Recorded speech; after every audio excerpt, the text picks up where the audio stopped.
पिछले कुछ वर्षों के दौरान महिला मतदाताओं द्वारा बढ़ चढ़कर मतदान करना हमारी लोकतांत्रिक चेतना को विशेष सामाजिक अभिव्यक्ति देता है।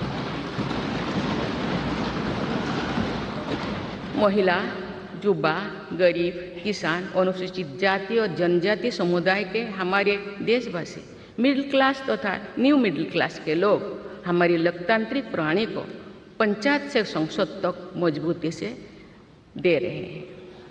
हमारी समावेशी लोकतंत्रों में जन जन की भागीदारी को प्रोत्साहित किया जा रहा है। धरती आबा भगवान बिरसा मुंडा की जयंती के दिन जनजातीय गौरव दिवस मनाने की परंपरा शुरू की गई है और उसे बहुआयामी विस्तार दिया जा रहा है।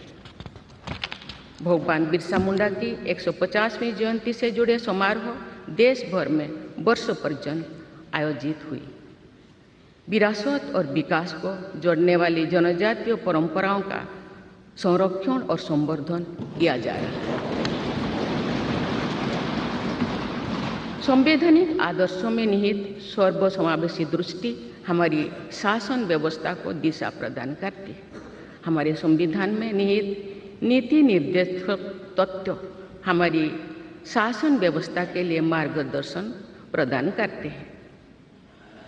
संविधान सभा के अध्यक्ष डॉक्टर राजेंद्र प्रसाद ने कहा था कि जो स्वाधीनता हमने प्राप्त की है उसकी रक्षा करना और उसको बनाए रखना तथा जनसाधारण के लिए उसको उपयोगी बनाना उन पर निर्भर करता है जो इस संविधान का क्रियान्वयन करेंगे।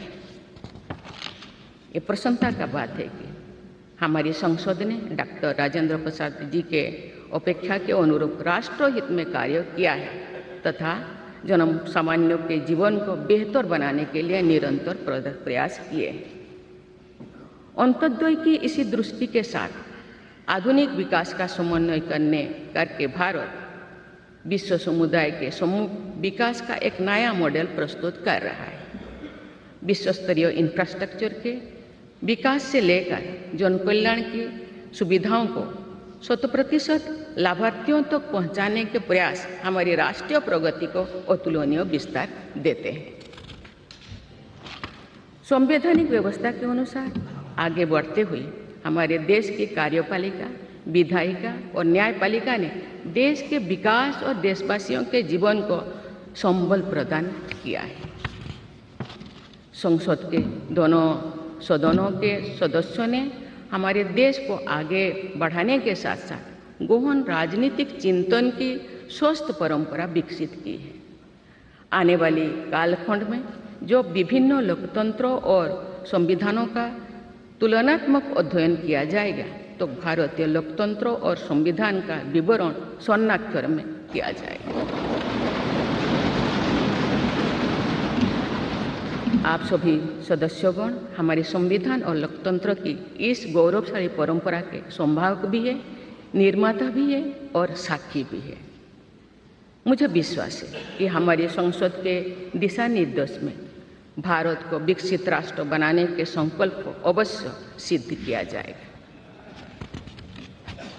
इसी दृढ़ विश्वास के साथ मैं सभी माननीय सदस्यों को संविधान दिवस की पुनः बधाई देती हूँ और सभी देशवासियों की स्वर्णिम भविष्य की कामना करती हूँ। धन्यवाद। जय हिंद, जय भारत।